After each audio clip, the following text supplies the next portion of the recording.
Comedy ஜோடிஸ்ல அடுத்தத வந்து perform பண்ண போறது சிவகாசி சாய்ராம். ஹாய். வாவ், ரொம்ப ஸ்மார்ட்டா இருக்கீங்க. Thank you so much. நீங்க கூட தான் ஸ்மார்ட்டா இருக்கீங்க. Thank you so much. ரொம்ப நல்லா வெக்கப்படுறீங்க. அது சின்ன வயசுல இருந்தே அப்படிதாங்க. அப்படியா? சரி, ஓகே. என்ன டைப் ஆஃப் காமெடி பண்ண போறீங்க? மிமிக்ரி பண்ணலாம்னு இருக்கேன். மிமிக்ரி ரொம்ப என்ஜாய் பண்ணி பண்ண போறீங்களா? யா. ஓகே வியூவர்ஸ், நம்ம சிவகாசி சாய்ராம் மிமிக்ரி பண்ண போறாரு. So let's watch him and enjoy. அதாவது கான்செப்ட் என்னன்னு பாத்தீங்கன்னா, சில நடிகர் எல்லாம் காட்டுக்குள்ள போயிட்டு கலசாரம் காய்ச்சறாங்க. சோ அவருக்கு ஹெட்டா வந்து நம்ம விஜயகாந்த் சார் இருக்காரு. அவங்களுக்குள்ள நடக்கிறது என்னதோ அதான் சின்ன பிரச்சனையை வச்சு இந்த கான்செப்டா பண்ணிருக்கேன். ஓகே, கான்செப்ட் போயிடலாம். டேய், அங்க என்னடா பண்ணிக்கிட்டு இருக்க? இங்க வாடா, எல்லாரும் நல்லா கேட்டுக்க. இதுதான் ஆப்பிரிக்கா காடு. இங்க பாம்பு கத்துனா கூட ஐயோன்னு சொல்ல எவனும் வர மாட்டான். டேய், அங்க என்னடா பண்ணிக்கிட்டு இருக்க? எங்கடா பானை? சீக்கிரம் அடுப்புல வைடா.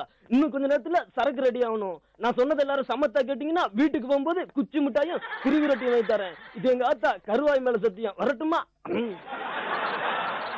அந்த ஆளுக்கு வேற வேலையே இல்ல, தூங்கிட்டானான்னு பாரு.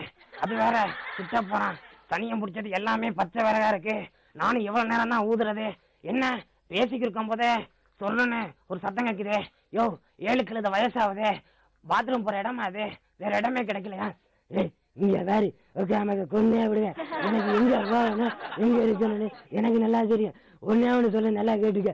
ஒரு பொண்டாட்டியை கட்டினா 1 கோடி, 9 பொண்டாட்டி கட்டினா 9 கோடி. 9 கோடி வேண்டா தருவேன். இதெல்லாம் ஒரு பொழப்பு. இங்க பாருட்டு, இங்க என்ன பிரச்சனை? இங்க பாரு, எனக்கு தெரியும் நீங்க 2 பேர் பேசுற பேச்சே தெரியல. இங்க பாரு, அவன் எப்படி உட்காந்து இந்த கிளவி எப்படி உட்காந்து இஞ்சிட்டு குரங்க கழுத்தஞ்சு கொண்டுடா பண்ணடா பண்ணடா பண்ணடா பண்ணடா. இங்க பாரு, வந்தமா விறகெடுத்தமா கலசர காய்ச்சி விட்டமா வீட்டுக்கு போனமான்னு இருக்கணும். அதை விட்டு நின்னடி பேசிருவேன். எவன்டா அது? சத்தம் மட்டும் கேக்குது, ஆளே காணல. மௌனை கையில கடிச்சா நசுக்கிடுவேன். 18 பட்டி பஞ்சாயத்து பண்ற எனக்கே சரக்கு இல்லைன்னா மத்தவனுக்கு சொல்லியா வேணும்? ஏத்திடுவேன், ஏத்தி. இங்க பாரு, சும்மா வாழ் கத்திக்கின்னு வச்சுக்கவேன். என்ன பண்ணணும்னு எனக்கே தெரியாது. ஐயோ, நடுக்காட்டுல தனியா விட்டுட்டு போயிட்டாங்க. பயமா வேற இருக்கு.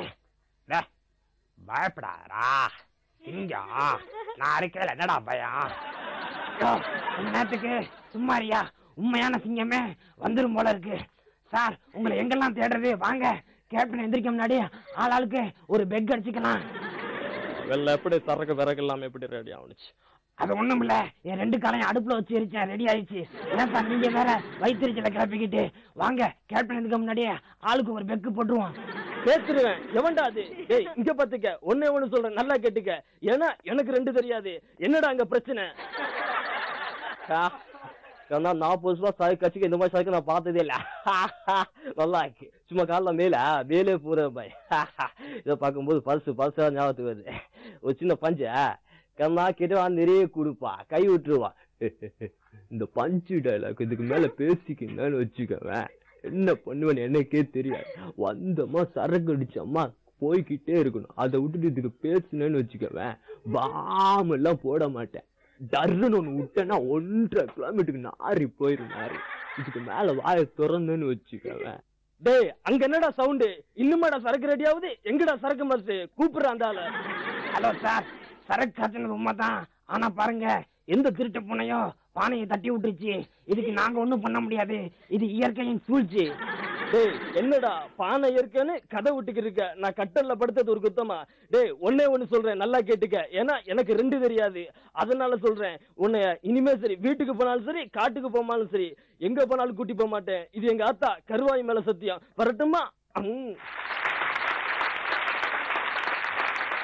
இப்ப நம்ம காமெடி ஜோடிஸ்ல அடுத்ததா வந்து பெர்ஃபார்ம் பண்ண போறது மதுரை ராஜேஷ்.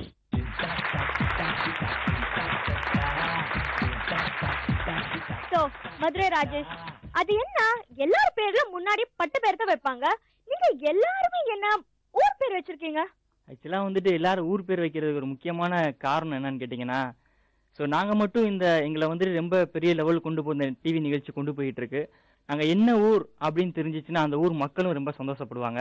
ஸோ அதுக்காக என்ன மாதிரி சிவகாசி அப்புறம் வந்து மதுரையிலேருந்து வந்தவங்க எல்லாருமே ஊருக்கு முன்னாடி பேரை சேர்த்துக்கிறது, அது ஒரு சந்தோஷமா இருக்கு எங்களுக்கு. ஓகே, இன்னைக்கு நீங்க என்ன காமெடி பண்ண போறீங்க? நான் கொஞ்சம் நின்று கொண்டே நகைச்சுவை பண்ணலான்னு இருக்கேன். அதை நீங்க கொஞ்சம் உட்காந்துக்கிட்டே பார்க்க போறீங்க. ரசிகர்களாகிய நீங்க வந்து கை தட்டி பார்ப்பீங்கன்னு நான் எதிர்பார்க்கிறேன். அதே நின்று கொண்டேன், அது வேற ஒண்ணும் இல்ல. எல்லாரும் ஸ்டாண்டப் காமெடின்னு சொல்றாங்க. அதை கொஞ்சம் தமிழ்ல சொன்னேன். ஏன்னா தமிழ் இன்னைக்கு ரொம்ப வளர்ந்துகிட்டு இருக்கு. அது மதுரையில இருந்து வந்திருக்கேன், சங்க தமிழ் வளர்த்த மதுரையில இருந்து வந்திருக்கனால நானும் கொஞ்சம் தமிழ்ல இருக்கணும்னு சொல்றது. இந்த நகைச்சுவை எங்க ஆரம்பிக்குது அப்படின்னு பார்த்தோம்னா பள்ளிக்கூடத்துலதான். அன்னைக்கு அப்படிதான் வாத்தியார் வந்தார். நான் தாண்டா உங்களுக்கு கணக்கு வாத்தியாரு, இன்னைக்கு பாடம் எடுக்கிறதுக்கு முன்னாடி ஒரு கேள்வி கேட்கிறேன், 18க்கும் 81க்கும் ஏடா வித்தியாசம் அப்படின்னார். வேமா ஒரு எந்திரிச்சான். சார் 18 தலை தலைன்னு இருக்கும், 81 எப்படா இருக்கும், தோளோ தோளோன்னு இருக்கும் சார். எப்படித்தான் யோசிப்பாங்களோ. அடுத்தால வந்தார். நான் தாண்டா உங்களுக்கு இன்னைக்கு முதல் உதவியை பத்தி பாடம் எடுக்க போறேன். முதல் உதவி ரொம்ப முக்கியமானது. பாம்பு கடிச்சிச்சுன்னா கடிப்பட்ட இடத்துக்கு மேலையும் கடிப்பட்ட இடத்துக்கு கீழையும் இறுக்கமான கயிறை வச்சு இறுக்கி கட்டணும்டா அப்படின்னார். வேமா ஒரு தெரிஞ்சான். சார் தொண்டையில குத்துனா என்ன பண்றது? அடுத்தல வந்த நான் தாண்டா உங்களுக்கு விவசாய வாத்தியாரு, ஏற்கனவே 2 வாத்தியார குலையா குண்டு எடுத்துட்டீங்க, என்னையாவது விட்டு வைங்கடா அப்படின்னு தான் சொன்னார். உடனே எந்திரிச்சா ஒருத்தன். சார் விவசாயம் செய்வது தப்பா சார் அப்படின்னா. தப்பு இல்லையா? பருத்தி போறது சார் தப்பு இல்ல, நெல்லு போறது சார் தப்பு இல்ல, அப்புறம் ஏன் சார் கடலை போட்டா மட்டும் தப்புன்றீங்க? கிராமத்துல ஒரு பழமொழி சொல்லுவாங்க, மதுரையில அடிபட்டா திருப்பூர்ல சுருக்கெடுப்பாங்களாம். அந்த மாதிரி கதையார் வந்தாண்டு. எங்க தாத்தா அந்த காலத்திலே பெரிய ஆள்ரா, பெரிய பணக்காரரு, எப்பயுமே ஒரு சந்தன கட்டையோட இருப்பாரு அப்படின்னா. போடா, எங்க தாத்தா அதை விட பெரிய ஆளு, எப்பயுமே ஒரு நாட்டுக்கட்டையோட இருப்பார். ஏன்னா இந்த மாதிரி எல்லா இடத்துலயும் நகைச்சுவை ரொம்ப அருமையா இருக்கும். கடைசியா ஒரே ஒரு விஷயம் மட்டும் சொல்றேன். அதாவது வந்துட்டு ஆண்களும் சரி பெண்களும் சரி அழகுக்கு ரொம்ப முக்கியத்துவம் கொடுப்போம். ஏதாவது சலூன் கடையோ பாபர் ஷாப்லயோ போய் நம்ம வெட்டுவோம். வெட்டின முடி கீழே விழுந்தவனே அந்த முடியை பார்த்தவனே சி இந்த முடியா அப்படின்னு. பெண்களை எடுத்துக்கிட்டோம் அப்படின்னா அழகழகா பூவா வாங்குவாங்க, மல்லிகைப்பூ தாமரை அந்த பூன்னு வாங்கி அழகா தலையில வச்சுக்குவாங்க. அந்த பூ வாடினவனே அப்படியே கீழே போட்டுருவாங்க, சீப்போ அப்படின்னு. இதுல இருந்து என்ன அப்படின்னா, நம்ம நல்ல உயர்ந்த இடத்துல இருக்கிற வரைக்கும் நம்மளை எல்லாருமே நல்லபடியா மதிப்பாங்க.